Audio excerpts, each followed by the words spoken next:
網上成日講揀乾糧一定要揀蛋白質含量高嘅，冇錯啊，你揀啱咗啊。但係我要同你講一件事，蛋白質呢一個數字同你隻貓狗實際攝取到嘅係完全兩個唔同嘅數字嚟嘅喎，可能仲會比想象中仲要低添。大家好，我係 Alex。今日我哋講一下乾糧成分表上邊嘅嗰堆蛋白質啊、脂肪啊嘅數字，到底係唔係你隻貓狗食落去嘅數字呢？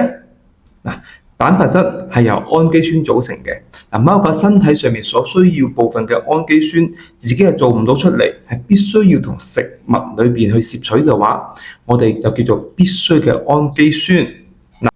問題嘅係唔同嘅來源嘅蛋白質，佢個氨基酸組成係唔一樣嘅。好似動物蛋白咁樣，雞肉、魚、蛋，氨基酸組成係同貓狗身體所需要嘅氨基酸咧係好吻合嘅，缺口好少。而植物蛋白嘅，好似豌豆啊、粟米啊、土豆啊，呢啲氨基酸組成係唔完整嘅，有啲必須要嘅氨基酸含量仲要好低，甚至乎係冇添。你可以將蛋白質想象為一個拼圖啦。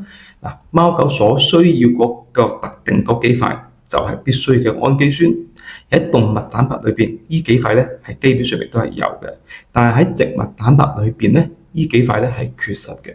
所以如果你買到兩包乾糧係同一個蛋白質嘅數字嘅情況下邊，但係如果植物蛋白為主要嘅話咧，咁身體嗰個拼圖咧係唔完整嘅。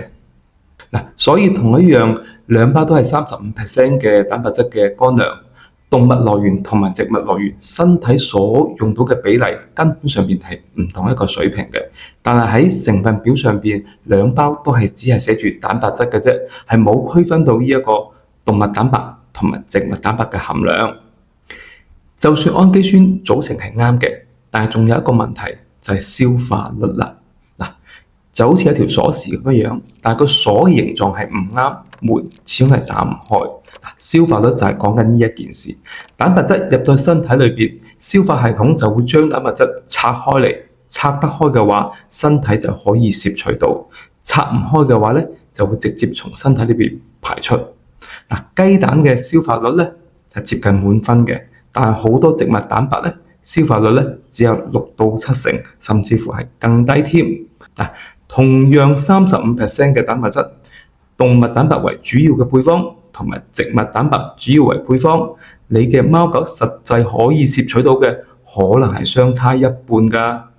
但係成分表係唔會話俾你聽來源嘅比例，亦都唔會話俾你聽消化率，佢只會俾一堆嘅數字你，然後你自己以為呢個數字就係實際嘅數字。我問你一個問題啊，你有冇試過開包新嘅乾糧而聞到嗰陣香味，然後覺得哇，好似好好食咁嘅樣喎。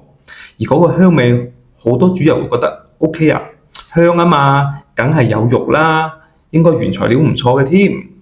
但係你又知唔知道呢個香味係點樣嚟㗎？你有冇試過烤麵包同埋煎牛扒？麵包烤到表面嘅金黃色，牛扒煎到兩邊脆卜卜，褐色嘅。呢種嘅顏色同埋呢種嘅香味，同乾糧係一模一樣嘅。食物喺高溫之下，蛋白質裏邊嘅氨基酸同食材裏邊嘅碳水化合物發生咗反應，產生咗呢個顏色同埋氣味。呢個香味唔係天然嘅肉香味嚟嘅，係高溫下嘅反應。專業名稱叫做美拉德反應。乾糧裏邊嘅蛋白質、碳水化合物喺生產嘅過程裏邊都要經過高溫同埋擠壓嘅，溫度通常超過150度或者以上添。呢一種反應同樣係可以生產成美拉德反應。但係呢個反應同時間做咗另外一件事，佢就係將氨基酸鎖死啦。係唔係將全部氨基酸都鎖死晒？唔係，但係佢鎖死一樣最重要嘅氨基酸，就叫賴氨酸啦。賴氨酸咧係參與蛋白質嘅合成啦，同埋鈣嘅吸收啦、免疫功能等等嘅。貓狗自己係做唔到出嚟㗎，必須要從食物裏邊去攝取嘅。美拉德式反應之後，呢部分嘅氨基酸同埋碳水化合物結合咗，結構改變咗。消化酶係認唔到佢，係拆唔到佢出嚟嘅。呢部分嘅賴氨酸咧，身體係攞唔到嘅。但係成分表上邊個蛋白質嘅數字係冇變到㗎，都係你睇到嘅35%。嗱，然後仲有一個後續嘅問題，呢啲被鎖死嘅氨基酸咧係唔會憑空消失嘅喎，佢喺身體裏邊形成另外一種物質，叫做 AGEs， 中文叫做糖基化中產物。AGEs 咧喺體內咧會慢慢累積嘅，累積多咗咧，身體就會出現好多嘅問題。好似毛髮、皮膚變差啦，關節出現咗問題啦，免疫功能下降啦，心血管受影響啦，同埋腎臟會受損傷添。好多主人會以為呢個係一個老化嘅現象嚟嘅，但係如果你嘅貓貓狗狗每日都可以累積緊呢個 AGEs， 呢個問題只會係有年輕化嘅跡象。翻到呢個香味啊，乾糧越香咧，對於美拉德反應就越深。呢個反應越深咧，被鎖死嘅氨基酸咧就會越多 ，AGEs 咧累積就會越多㗎啦。呢個香味唔係食物好嘅信號啊！呢個香味喺營養被高溫之下破壞所產生嘅氣味。好啦，到呢度嘅話，你可能會諗：喂，廠家知唔知道高溫會破壞營養？梗係知啦，廠家。所以咧，好多乾糧喺生產到最尾嘅階段嘅時候，廠家就會將流失嘅營養補翻嚟啦。維生素啊、礦物質啊、牛磺酸啊，都會加翻落個配方裏邊。喂，你聽落去就好合理喎，冇咗我加翻落去，啱啊，問題應該會解決咗㗎。No， 問題從來未解決到。因為補翻落去嗰啲，全部大部分都係合成嘅版本嘅。營養添加劑係有合成版本同埋呢一個天然嘅版本，同一樣嘅物質，但係效果係唔同㗎。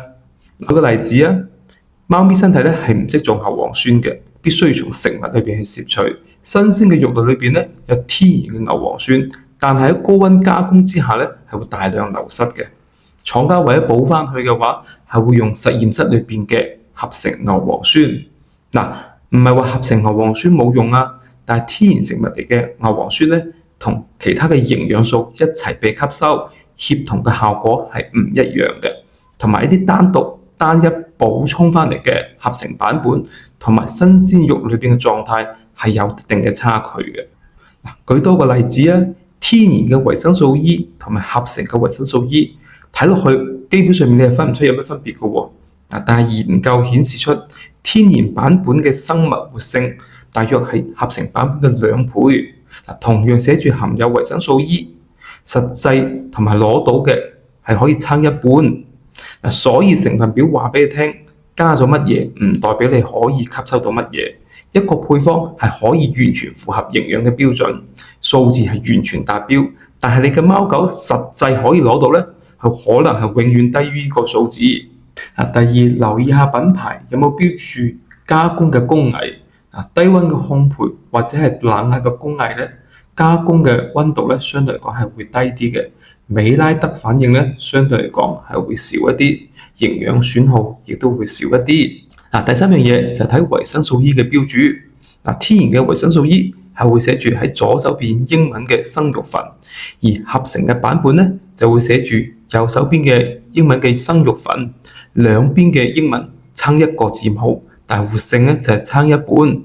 呢個細節咧係好細嘅，但係成分表上邊咧係寫出嚟嘅，你哋係可以去查。總結下我哋今日嘅內容啦。成分表蛋白質嘅數字從來冇話俾你聽嘅來源，亦都冇話俾你聽消化率係幾多，放出係幾多，唔代表你身體攝取到幾多。第二樣嘢，高溫嘅生產嘅過程裏邊，氨基酸會被鎖死 ，AGEs 喺體內慢慢嘅累積，嗰包乾糧嘅香味係營養被破壞嘅氣味，唔係食物好嘅信號。第三樣嘢，流失嘅營養係補翻咗去啦，但係補翻去嘅話係合成版本嚟嘅，成分表係添加量，唔係吸收嘅量。鍾意我嘅頻道，訂閱、點讚、分享俾你身邊嘅朋友。記住，我係用最科學、最實用、最簡單嘅方法教你養寵嘅 Alex 寵物營養師。我哋下期再見啦，拜拜。